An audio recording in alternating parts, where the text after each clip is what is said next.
আমরা মুসলমান এবং আমরা আমাদের পরিচয় হচ্ছে আমরা সুন্নি মুসলমান। সেই হিসেবে আমি গতকালে জুমাতে বলেছি, আমরা যারা এখানে আছি আমরা সুন্নি মুসলমান। আমরা নিজেরা সুন্নি মুসলমান থাকলে হবে না, আমাদের সন্তানদের দিকে আমাদেরকে লক্ষ্য রাখতে হবে। আজকে অনেকের ঘরের মধ্যে বিশৃঙ্খলা, অনেকের ঘরের মধ্যে অশান্তি, অনেকের ঘরের মধ্যে সবসময় তর্কাতর্কি চলতেছে। কেন? বাবা সুন্নি, ছেলে আহলে হাদিস হয়ে গেছে, বাবা সুন্নি, ছেলে ভিন্ন আকীদার হয়ে গেছে। এই কারণে আমরা যে পথে আছি আমাদের সন্তানদেরকে যদি আমরা সেই পথে রাখতে চাই, আলহামদুলিল্লাহ আমাদের সন্তানদেরকে ছোটবেলা থেকে আমাদেরকে ধর্মীয় শিক্ষা শিক্ষিত করতে হবে, সঠিক আকীদার শিক্ষা দিতে হবে। আর মাতা পিতার প্রতি সন্তানের যেমন হক রয়েছে, সন্তানের প্রতিও মাতা পিতার হক আছে। সন্তানের হক যদি আমরা মাতা পিতারা আদায় করি তাহলে অবশ্যই এই সন্তান বড় হলে মাতা পিতার হক আদায় করবে।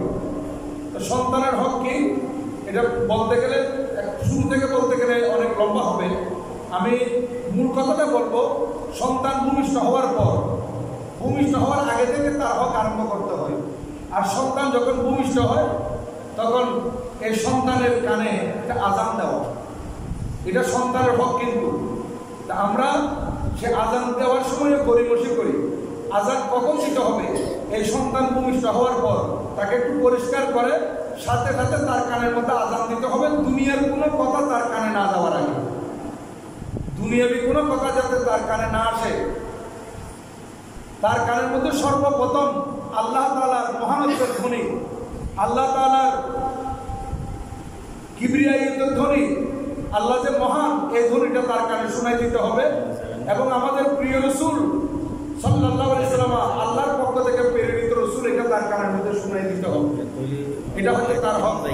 কিন্তু আমরা অনেকে এর মধ্যে দেরি করে ফেলি, যে অমুককে ডাকো, আজান আমি দিতে পারি না, ইমাম সাহেবকে ডাকো, হুজুরকে ডাকো, মুয়াজ্জিন সাহেবকে ডাকো, এরকম করতে করতে আধা ঘন্টা 1 ঘন্টা হয়ে যায়। কিন্তু আজান আমরা জানি না নয়, আমরা সবাই আজান জানি, কিন্তু ওখানে লজ্জা লাগতেছে সন্তানের কানে আজান দিতে, অথবা ভাই তার ভাইয়ের কানে আজান দিতে লজ্জা লাগতেছে, মামা তার ভাগিনার কানে আজান দিতে লজ্জা লাগতেছে। কিন্তু এই মুহূর্তে যদি ভূমিকম্প শুরু হয়, সাথে সাথে দেখা যাবে একসাথে 15-20 জন আজান দিয়ে দিচ্ছে। আজান সবাই দিতে জানে এবং শিখও নিতে হবে, এটা তার হক। দ্বিতীয় নম্বর, তাকে তাহলিল করানো এবং 7 দিনের দিন তার একটা সুন্দর অর্থবহ নাম রাখা। সেটার মধ্যে আমরা গড়িমসি করি, সেটার মধ্যে আমরা অবহেলা করি এবং সেই নাম দেওয়ার সময়ও আমরা চিন্তা করি না যে এই ছেলে বড় হলে এই নামটা যদি তাকে এই নাম দিয়ে ডাকা হয় সে কোনো লজ্জিত হবে কিনা। যেমন মনে করেন আমরা অনেক সময় ছেলে একটা কালো বর্ণের হয়েছে, তখন আমরা ছেলের নাম দিয়ে দিলাম লাল মিয়া। হ্যাঁ, ছেলে একটা ফর্সা হলো, তার নাম দিয়ে দিলাম কালো মিয়া। এইভাবে এমনভাবে নাম রাখি এই ছেলে একদিন ইঞ্জিনিয়ার হবে। যেমন আমাদের সামনে বসে রয়েছেন বিশিষ্ট শিক্ষাবিদ সৈয়দ মোহাম্মদ নুরুল হুদা সাহেব, সাবেক অধ্যক্ষ নাজিরহাট কলেজ। ওনার নামটা কত সুন্দর। হ্যাঁ, তাহলে আজকে উনি একদিন শিশু ছিলেন, ওনারও নাম রাখা হয়েছে, আমাদেরও নাম রাখা হয়েছে, আপনাদেরও নাম রাখা হয়েছে। একজন ইঞ্জিনিয়ার হবেন, একজন ডাক্তার হবেন, বড় ডাক্তার, একজন অধ্যক্ষ হবেন, ওনার নামটা যদি সুন্দর না হয় তাহলে নামের কারণে তিনি লজ্জিত হবেন। এবং এই জন্য দায়ী কারা? মা বাবারা যারা নাম রেখেছেন তারা। এটার একটা অর্থবহ নাম। আল্লাহর কাছে সবচেয়ে প্রিয় নাম হচ্ছে আব্দুল্লাহ এবং আব্দুর রহমান। এবং এরপরে আম্বিয়া ইকরামের নামের সাথে নাম মিলিয়ে রাখতে পারেন, সাহাবা ইকরামের নামের সাথে নাম মিলিয়ে রাখতে পারেন, আউলিয়া ইকরামের নামের সাথে নাম মিলিয়ে রাখতে পারেন। এইভাবে তার হকটা আদায় করতে হবে।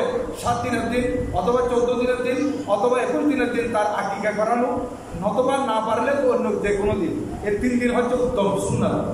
এরপরে সন্তান যখন আস্তে আস্তে বড় হবে, আমার স্যারও বলেছেন, প্রধান অতিথি মহোদয় বলেছিলেন যে স্কুলে যাওয়ার আগে সর্বপ্রথম শিক্ষক তার মা বাবা। এই জন্য বলা হয়েছে হুজুরুল উম্মাহাত মাদ্রাসাতুল লিল গরিনা ওয়াল বানাত। মা বাবার কোলে সন্তান অনেক কিছু শিখতে পারে প্রাইমারি স্কুলে যাওয়ার আগে। সন্তান যখন একটু একটু কথা বলা শিখে, একটু একটু বুঝা শিখে, তখন তাকে সুন্দর কিছু শিক্ষা দিতে হবে। অনেক সময় দেখা যায় আমরা সন্তান ঘুমাচ্ছে না, তাকে ঘুম পাড়ানোর জন্য তার পিঠে হাত বুলিয়ে বুলিয়ে মিথ্যা গল্প বলি। এখন এগুলো না বলে আমরা যদি সেখানে আমার একটা জীবনের কথা বলি, কারণ আমরা তো আউলিয়া ইকরামের কথা জানি, ওসমান হাজবেন্ডারের অনেক জীবনে আমাদের জানা আছে, করামত জানা আছে, সাহিত্য সিরপুরের করামত জানা আছে, খাজা গরিব নওয়াজ রাদিয়াল্লাহু তাআলার কারামত জানা আছে, সাহাবা ইকরাম সম্পর্কে আমরা অনেক কিছু জানি। তাহলে আমরা একেবারে মাদ্রাসায় না পড়লে কি হবে? কিছু না কিছু আমরা আউলিয়া ইকরামের সম্পর্কে ধারণা রাখি, সাহাবা ইকরামের সম্পর্কে ধারণা রাখি, কিন্তু ওয়াজ নসিহত যেগুলো শুনি এরকম সুন্দর আলোচনা আমরা ওই বাচ্চার পিঠে হাত বুলিয়ে বুলিয়ে বলতে পারি না, নিশ্চয় বলতে পারি। তখন সেটা একটা প্রভাব পড়বে বাচ্চার কাছে, বাচ্চা প্রভাবিত হবে আউলিয়া ইকরামের মহব্বত অন্তর ধারণ করার জন্য।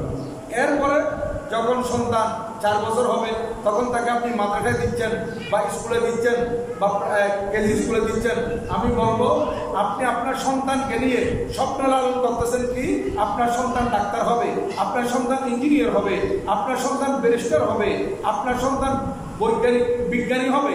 তাহলে যাই হোক না কেন, আপনি যে স্বপ্ন লালন করেন না কেন, সেটা আস্তে আস্তে তখন এই ক্লাস 9 এর মধ্যে আপনি কি সায়েন্স পড়াবেন না আর্টস পড়াবেন না কমার্স পড়াবেন, এটা আপনার ভাগ করতে হচ্ছে কোন ক্লাসে আসলে, 9ম শ্রেণীতে। কিন্তু এর আগ পর্যন্ত আপনি আপনার সন্তানকে তো ধর্মীয় শিক্ষা দিতে পারেন মুসলমানের সন্তান হিসেবে। কারণ এই ছোটবেলা থেকে যদি আপনি তাকে ভালো কোরআন শরীফ তেলাওয়াত করতে পারার মতো শিক্ষা না দেন, তাহলে সে বড় হলে এই কোরআন শরীফ তেলাওয়াত করতে পারবে না। শেষ পর্যন্ত দুনিয়াতে আপনি দুনিয়া থেকে চলে গেলেন, আপনার কবরের পাশে দাঁড়িয়ে কিছু বলতে পারবে না, যেহেতু আপনি তাকে সেগুলো শিক্ষার জন্য সুযোগ করে দেন নাই। আর আজকে আমি বলবো এই জায়গায় একজন মহান আল্লাহর ওলি নামে প্রতিষ্ঠিত হতে যাচ্ছে সুন্নি নুরানি মাদ্রাসা, হযরত সৈয়দ কমর আলী শাহ কমর চাঁদ শাহ আলী রহমতুল্লাহ আলাইহি সুন্নি নুরানি একাডেমি। এখানে যখন আপনার সন্তানকে দিবেন, দেখবেন ছোট্ট ছোট্ট শিশুরা অল্প বয়সের মধ্যে তারা মাখরাজ মুখস্থ করবে।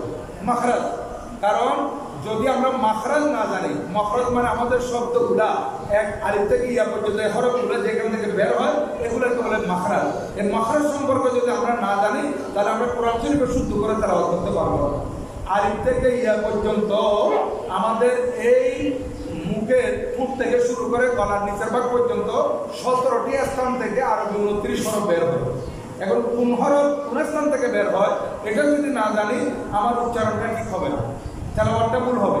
তাহলে আপনার সন্তানকে সুন্নি নুরানি মাদ্রাসার মধ্যে প্রথমে মাখরাজ শিক্ষা দেওয়া হবে, তাসবিহ শিক্ষা দেওয়া হবে, কোরআন শরীফ শুদ্ধ করে তেলাওয়াত করা শিক্ষা দেওয়া হবে। সাথে সাথে পেলে থেকে শুরু করে ক্লাস 3 নুরানি পর্যন্ত আস্তে আস্তে ওই ছেলে আল্লাহর প্রিয় মাহবুব সাল্লাল্লাহু আলাইহি ওয়াসাল্লামের নুরানি জবানের বাণী হাদিস শরীফ 60টি অর্থ সহ মুখস্থ করবে। 60টি।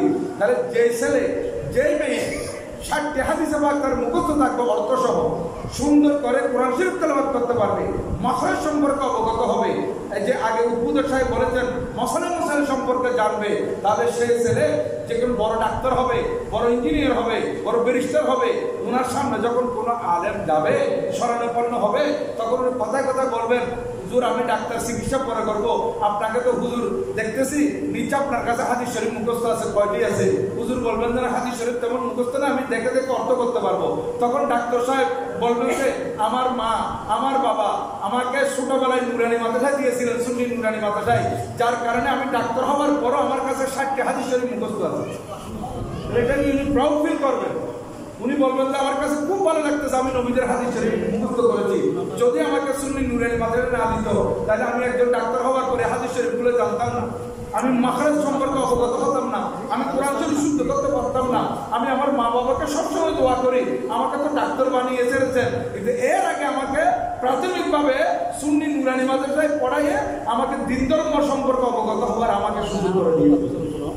আজ আপনাদের সময় এসেছে, সঠিক সময় সঠিক সিদ্ধান্ত নিতে হবে।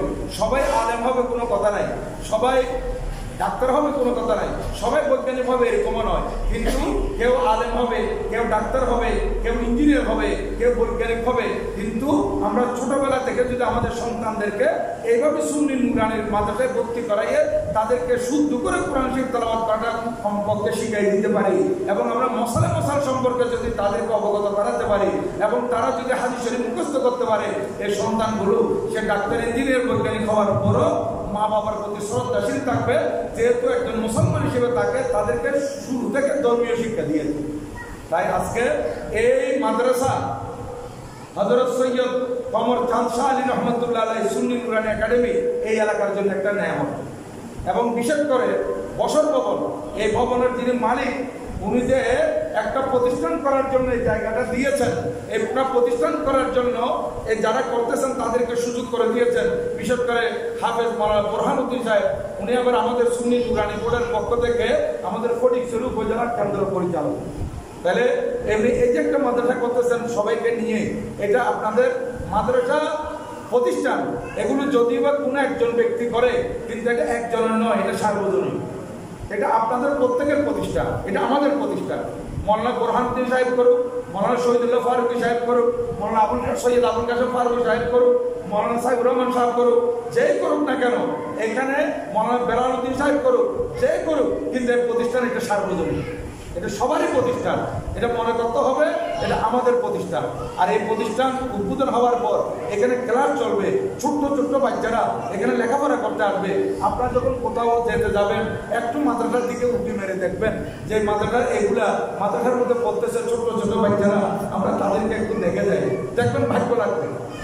এই ছোট ছোট বাচ্চারা যারা সুন্নি নুরানি মাদ্রাসার মধ্যে পড়বে, এরা আমাদের বইগুলো আমরা এমনভাবে সাজিয়েছি যেটা আমাদের মৌলানা অধ্যক্ষ শহীদুল্লাহ ফারুকী সাহেব আগে বলেছিলেন, বাতিল ফেরকারা বাতিল আকীদার কথা তাদের বইয়ে ঢুকে দিয়েছে, আর আমরা আমাদের হক আকীদার কথা আমরা ঢুকেছি।